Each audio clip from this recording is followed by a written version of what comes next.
There is another type, which is the dynamic. The dynamic is the most famous examination for you, the renal scan. You would want to know the glomerular filtration rate, which is the GFR, for example, for the post-kidney or the split function of the kidney. Then a substance is injected. There is a substance called MAC3 or a substance called DTBA. This is made by the technician, or a substance named DTBA.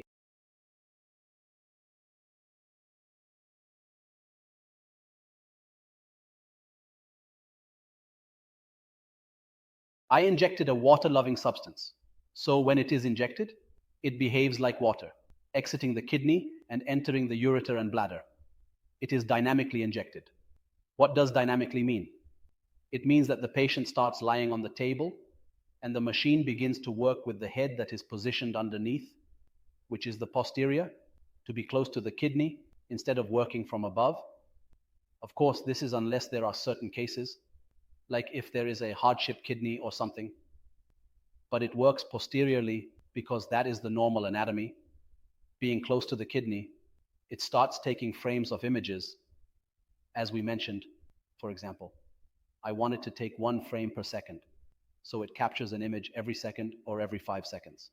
Of course, the protocol is also pre-adjusted to give you this format. This is the first frame. The substance is still entering the kidney. After that, the kidney starts functioning. For example, the bladder still has low power, and the kidney begins to move in this manner, in this chronological order, until it reaches this point. What will happen? This is the first segment, and this is the last segment for you. This is the last segment. Here the bladder is illuminated, and the kidney has turned off, and the background here has decreased. Look at this background compared to this background. It was high. Why? Because the process cleanses the body and enters the system. Then the bladder lights up, and thus it cleanses completely. The scan takes about 3 hours and 25 minutes while walking on the device. Why is the scan injected dynamically? Because before I inject, I run the acquisition, which takes a picture every 10 seconds, then takes another picture, and so on until it collects the frames for you. So, what do you have now? The left kidney and the right kidney are shown here, opposite to the static image. The left kidney and right kidney are reversed. You perform something called a region of interest around the kidney and around the other kidney, and you create something called a background, meaning you have another view as a background. So you would say, in this region of interest, I want to know how the count changes over time. What does the count change over time mean? It means that this kidney at time 0, for example, such as in particular, specifically, for instance, the count here was low at first. It hasn't reached the peak yet. After that, the count starts to rise, and then reaches its peak. After that, it begins to drop, and this drop occurs slightly over time during the 20-minute period. This is the time activity curve that I refer to as the total count. Okay, in the activity curve, if this kidney has a stone blocking the outflow, what will happen? You will take the scan, and then you will find the curve behaving like this. Why? Because in this case, the kidney hasn't had an outflow. Something is blocking it, so the substance won't pass. Now, if one kidney has an outflow and the other doesn't, you will get 2 curves, one for each kidney. This way, you can determine the function of each kidney separately, which is very important. They even use this a lot in the field. If the curve looks like this, it means that the function of the kidney is weak, as the kidney itself didn't take up the radioactive substance. So this curve represents the function of the kidney, from which you can derive the glomerular filtration rate, GFR, and the split function equations, of course. It provides you with the function of each kidney exactly, and the gamma filtration of each kidney shows you the uptake. If the kidney is abnormal in this way, or if my kidney is normal, it will undergo execution. Is this clear, Katara? Is there a problem with this? All right. This is the time when its shape can be more clear. And this is the time when its shape can be more clear. And this is the time when its shape can be more clear. And this is the time when its shape can be more clear. And this is the time when its shape can be more clear. And this is the time when its shape can be more clear. And this is the time when its shape can be more clear. And this is the time when its shape can be more clear. And this is the time when its shape can be more clear. And this is the time when its shape can be more. These values, such as the split function, kidney counts, kidney depth, and uptake, along with all these parameters for the left and right kidney and the total, are used for diagnosis. The region of interest is drawn, and the background must be considered as a reference for calculations. In the dynamic examinations, there is a test called the multi-gated acquisition technique. What does this wave do? Here you can see this image. This part is the left ventricle, and this is the right ventricle. The multi-gated acquisition technique injects a substance called pyrophosphate, which is the bioactive substance. This substance is first injected into the patient's body, where it concentrates in the red blood cells and remains there. After that, technetium is injected. What does free technetium mean? It means that technetium is not bound to any chemical substance. The bioactive substance is waiting for technetium to enter. In the examination, he assists and performs a procedure where the radioactive material has become more prevalent in the country, particularly in the heart. The heart is illuminated in this way. This examination involves dynamic interaction and performs something called the first pass, which is updated on the machine itself, and it connects to the ECG. This is one of the tests used to assess the cardiac muscle through systole and diastole. You start to see, as you can observe, this curve performs a view on the outer area of the ventricle and sees that the ventricle is moving. And I can see that it was indeed moving. During systole and diastole, systole calculates the maximum dilation that will occur in the left ventricle, resulting in what is called the end diastolic volume, and it obviously starts from the equation of the ejection fraction. I get something called it starts from the equation of the end diastolic volume is used to derive the ejection fraction and determine its ratio for the left ventricle. This is one of the most accurate assessments for determining the ejection fraction concerning the cardiac muscle. It works by taking a region of interest and providing you with a curve that represents the end diastolic volume, ED, and the end systolic volume, ES. This curve shows the change in volume over time, illustrating what happens during this period. It starts by taking the imaging, which is done using SG, meaning it captures the GTL, as we will discuss shortly regarding this GTL. You will find, for example, here is the PQRS T, and then you will find in the PQRS that here is the R in the SG, and here is the R.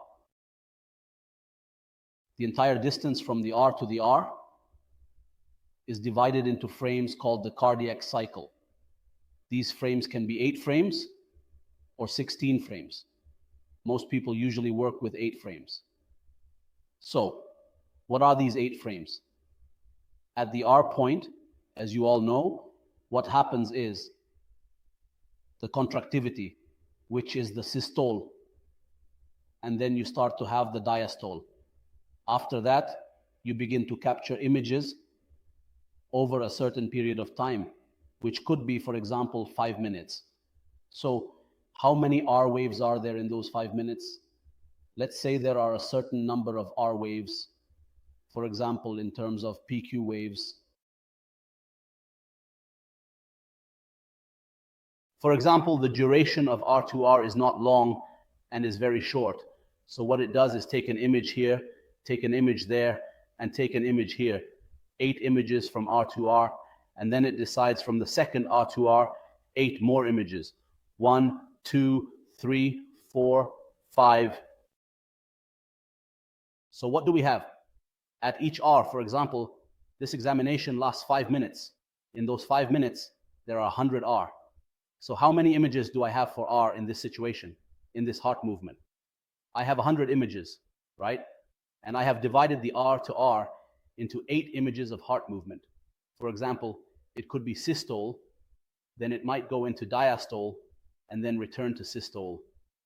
I can say from systole to diastole, there are 4 movements. 1, 2, 3, 4, then it returns again. 1, 2, 3, 4. So these are the 8 images that will be taken. The 8 data means that it takes an image at R and then immediately takes another image right after. So you have divided from R to R into 8 images. Now, how many times were these 8 images repeated? They were repeated 100 times. Why 100 times? Because I have 100 R during the examination. 100 R during the examination starts to collect the data. Now I will collect all the R together. Frame number 1 together, frame number 2 together, frame number 3 together, until I reach frame number 8. What does this give you? It gives you the data of the system and the data of the desktop. From this, you start calculating the count here and how much the count is during systole and how much during diastole. You multiply the count value by the area to get the volume, which gives you the volume. From this, you can calculate the diastolic volume and now the systolic volume.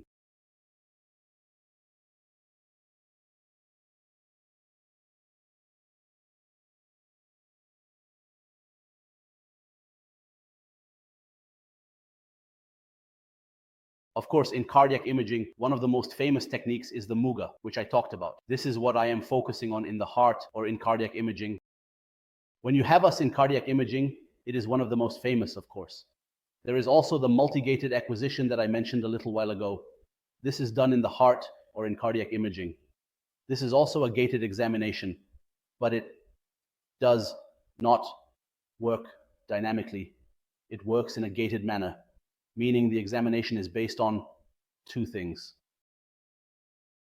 Stress.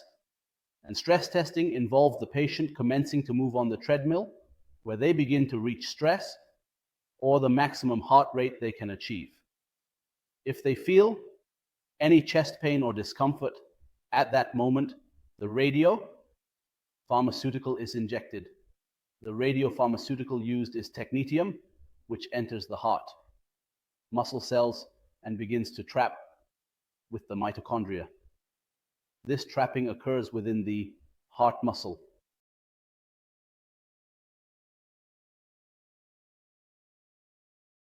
The patient undergoes the test on the treadmill in this manner and style, and according to the patient's age, it indicates the maximum heart rate that the patient can reach. After the radiopharmaceutical is injected, the patient becomes very tired from this examination. The patient then starts to rest outside and drink some fluids. After that, the patient goes on the machine. The machine here is in the L position, which is not the H mode or the L mode because the 2 of them form an L shape. Then, this is another patient. Some patients are injected with a radiopharmaceutical like Brisanten or Dobitrex to induce the same stress. Of course, if the patient cannot run, the same idea applies. After that, the patient comes in another day to perform a rest study where there is no effort or anything. The radiopharmaceutical is administered in this way, and the patient rests outside for an hour, drinks water, and then the imaging begins.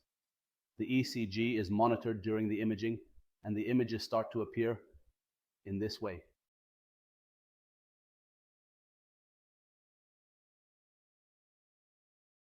Okay, the imaging process is done from, of course, the heart is off center. It is not in the center of the patient. So imaging is taken from the right anterior oblique to the left posterior oblique. This way, it takes a 180-degree angle around the patient. Here, you are not working on the planar, meaning in dynamic. Imaging and renal scan and thyroid scan, that was all planar work. Here, you will take a tomo image, meaning you will rotate around the patient to obtain volume, to get a raw data image from different angles, and then you will perform reconstruction to produce axial, coronal, and sagittal images. So here is the heart that you have imaged. and it starts to do what in the heart it starts to do.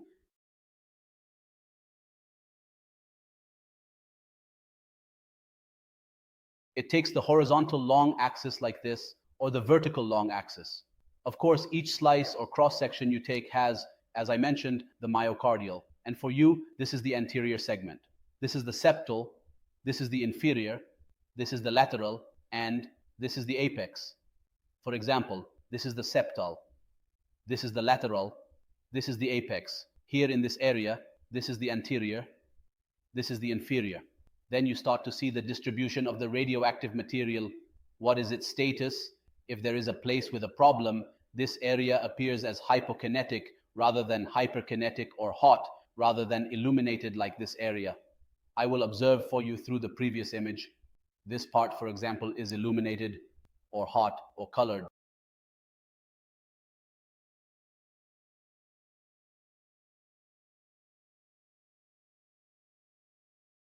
So compare this with the previous image. Look at this image, please.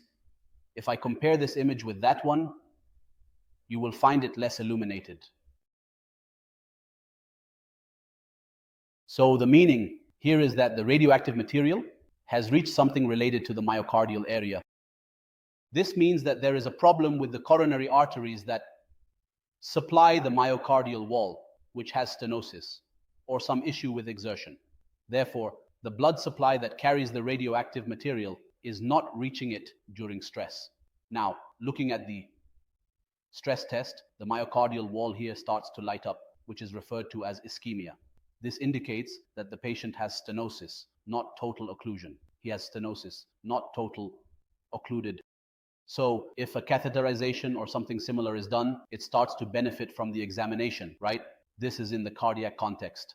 The idea again is that I have static scintigraphy, I have whole body imaging like bone scans, and I have dynamic imaging like renal cases. I also have SPECT. These are the modes of acquisition. In static imaging, I can reach a 256 matrix, 256 matrix, 256 matrix, 256 matrix, 256 matrix, 256 matrix, 256 matrix. It takes anterior, it takes posterior, it takes oblique, it takes posterior, it takes right posterior, it takes oblique, it takes left posterior, it takes right posterior.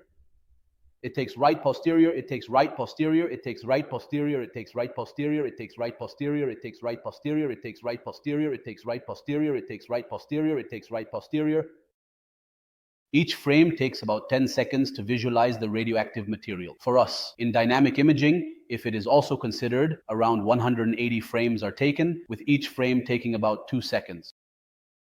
To see the matrix of the radioactive material, it is typically 64 by 64, of course. If you increase it, and since the examination time is already short, or the frame time is short in dynamic imaging, if you increase the matrix size too much, you will need to give a very high dose to get a good image. That's why 64 by 64 is specifically used in cardiac cases and renal scans. For example, in whole body scans or in static imaging, it can be 56 or 128, which is very good for you. The cardiac imaging takes 64 frames, capturing angles. For example, it operates at 180 degrees, starting at 0 degrees, and then at 12 degrees. It moves, taking the first angle at 0, then the second angle at 12, and then increases from 12 to 24, then to 36, and so on. It moves to each angle, pauses for a moment to take account, capture the angle, view, and image, and then compiles this information to create its final image. If we remember,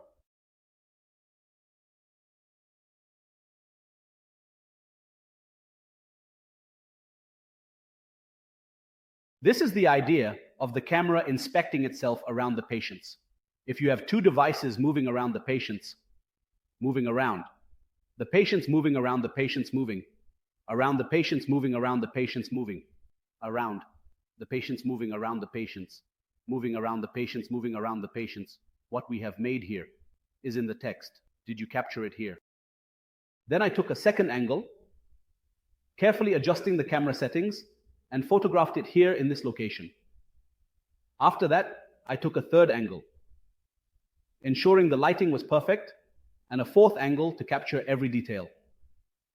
After you take these various shots, you go back to your image to review and analyze the results.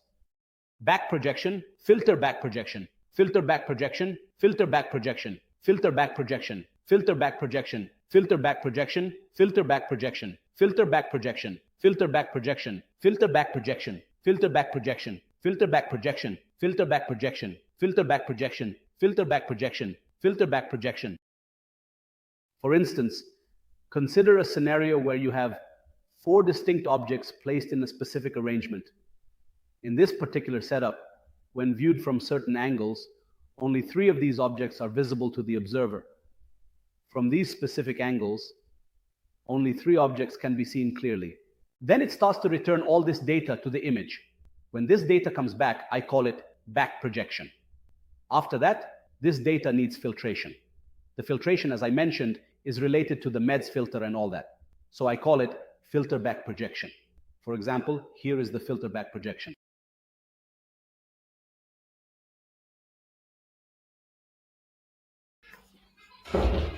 I have a multitude of various things that are quite similar to this particular item, encompassing a wide range of objects and items that share common characteristics and features. So, what do I do? For example, if I want to apply a filter, what do I remove?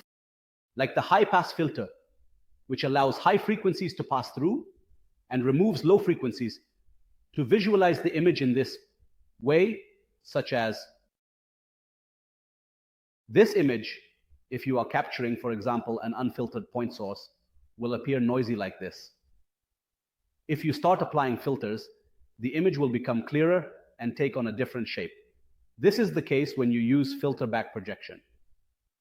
The part that is blurred is related to the back projection, which affects the resolution of the images. So, this is the part that influences the blurring or the resolution regarding the images.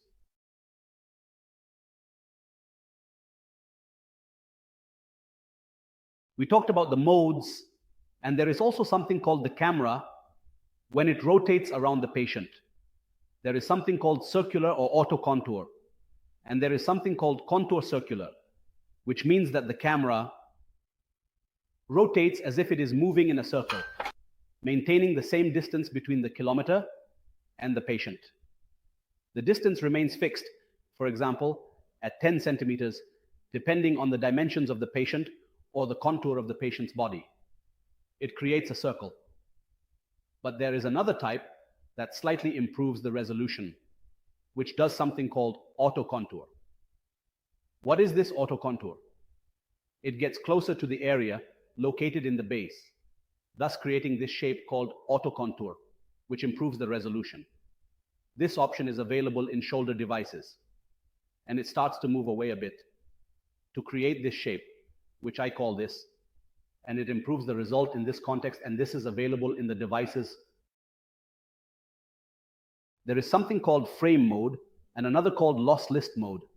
In frame mode, you capture images of patients, and after capturing, you cannot re-examine the patients. For example, if you perform the scan in just 10 minutes, the data is recorded, and the image cannot undergo retrospective reconstruction. You cannot take the data and say, for instance, if I had done the scan in 5 minutes instead of 10, how would that look? This is what we call frame mode. In frame mode, the counts are digitized and the image is formed, but you cannot do anything with it afterward. You cannot perform reconstruction or reconstruct the data in different time modes. However, with list mode, you can take the data you collected and say, for example, my scan was 10 minutes long. But if I want to reconstruct this data in a shorter time, say 5 minutes, it's as if instead of taking 1 million counts, I want only 500,000 counts. How would the image look? The device can perform this and carry out that reconstruction, which I call list mode. Let's stop here. This is enough for now, and we can continue with the list.